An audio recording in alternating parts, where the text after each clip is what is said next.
Assalamualaikum warahmatullahi wabarakatuh. Alhamdulillahi rabbil alamin. Wabihi nasta'inu ala umuri dunya wa din. Wassalatu wassalamu ala asrafil anbiya'i wal mursalin wa ala alihi wa sahbihi ajma'in, amma ba'd. Pertama, mari kita panjatkan rasa puji syukur kita kehadirat Ilahi Rabbi dengan ucapan Alhamdulillahi Rabbil Alamin. Yang mana Allah telah memberikan rahmat, memberikan hidayah, memberikan kenikmatan iman Islam kepada kita semua. Semoga kita adalah golongan orang-orang yang diridhoi oleh Allah Subhanahu wa Ta'ala. Kedua kalinya salam bagi Allah, semoga limpahkan kepada junjungan kita Nabi besar Muhammad sallallahu alaihi wasallam yang senantiasa kita harapkan syafaatnya fid dunya hatal akhir. Dan kita selalu berdoa semoga kita semua adalah golongan orang-orang yang diberi syafaat oleh Nabi Yuna Muhammad sallallahu alaihi wasallam. Ya ma'asyiral muslimin, di zaman sekarang ini ada satu fenomena Allah menguji umatnya dengan satu jenis virus, satu jenis penyakit yang tidak bisa dilihat oleh mata, tetapi dampaknya banyak nyawa yang terambil.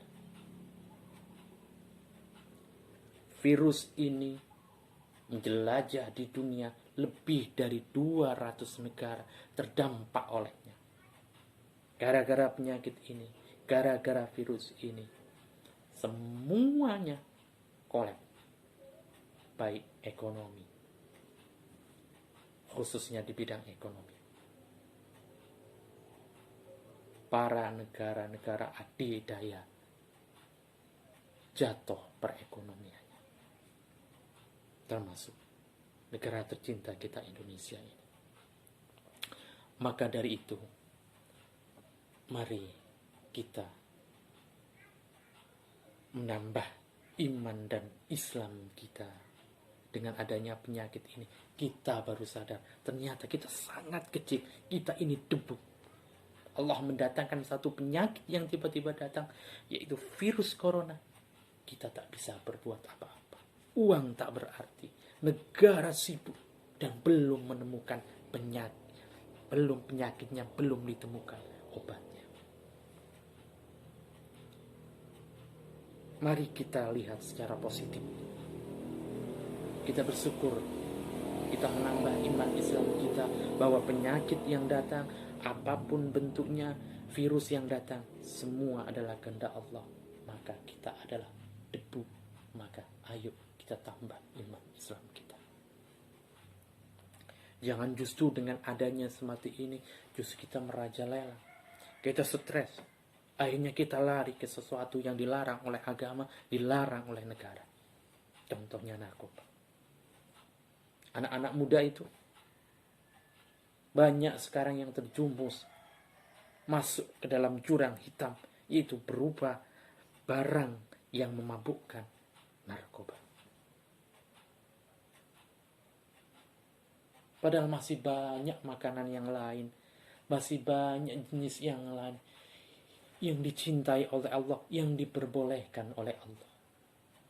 Wa yuhilu lahum thayyiban wa yuharimu alaihim khaba'ith. Maka Allah menghalalkan sesuatu atau barang-barang yang baik, diperbolehkan oleh Allah, dihalalkan. Dan khaba'ith Allah mengharamkan. Apa itu khaba'ith? Sesuatu yang buruk. Buruk banyak, termasuk di dalamnya adalah memakai narkoba. Narkoba buruk. Maka itu adalah khaba'ith. Khaba'ith apa? Yaitu satu jenis yang berdampak ke perkara negatif. Hilang ingatan, mabuk, gara-gara menggunakan khaba'ith yang berubah narkoba. Maka sebagai orang tua, mari saya mengingatkan pada diri kita, khususnya pada saya dan kepada kaum muslimin sekalian. Yuk jaga keluarga kita, jaga badan kita. Ku anfusakum wa ahlikum nar. Jaga diri kita, jaga keluarga kita dari sesuatu yang diharamkan oleh Allah, dari sesuatu yang dilarang oleh agama. Jaga badan kita, jaga keluarga kita dari api neraka.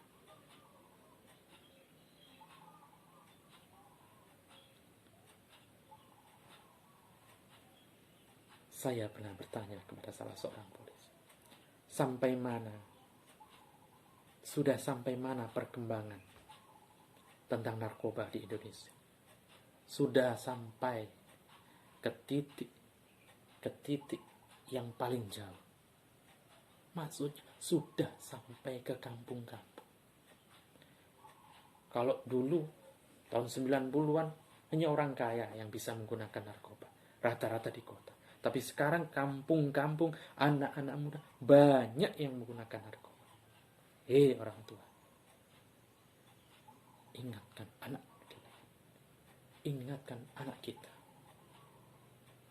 Bahayanya narkoba.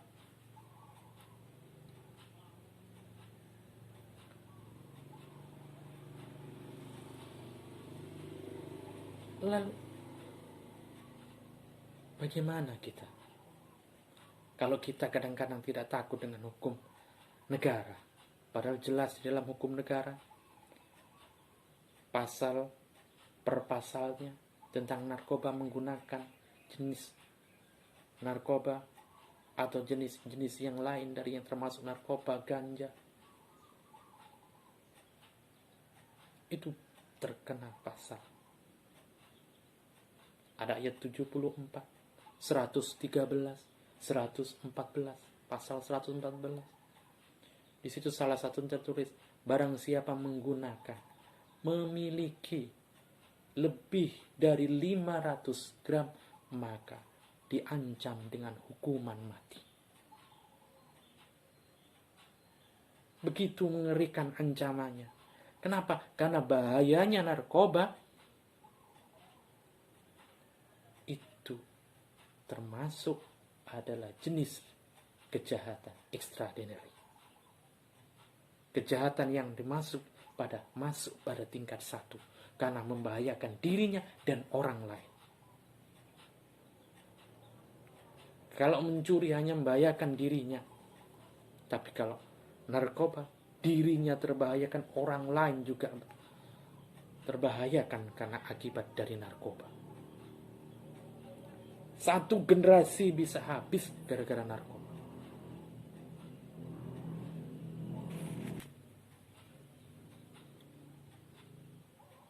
Rasulullah sallallahu alaihi wasallam Rasulullah sallallahu alaihi wasallam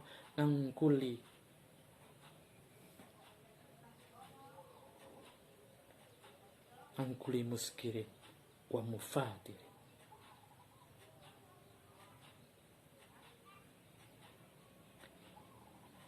Nabi mencegah dari sesuatu yang memabukkan dan juga sesuatu yang membahayakan. Maka dari itu, jauhi yang namanya narkoba. Anak muda, kalian yang gampang terpengaruh, kamu tahu tidak? Narkoba itu mempengaruhi 2 jenis, baik secara fisik maupun secara psikis. Fisik, kamu akan sakit-sakitan, kamu akan kurus, kamu sering gampang terkena penyakit, baik penyakit jantung, ginjal. Dan yang nomor 2, psikis. Kerja kamu akan lambat, pikiran kamu kacau, daya ingat kamu lemah. Maka dari 2 jenis tadi, baik fisik maupun psikis, itu salah satu yang terdampak dari para pengguna narkoba. Maka dari itu, yuk jauhi narkoba, jauhi sesuatu yang dilarang oleh agama dan juga sesuatu yang dilarang oleh negara. Segala kesalahan mohon maaf. Saya akhiri. Assalamualaikum warahmatullahi wabarakatuh.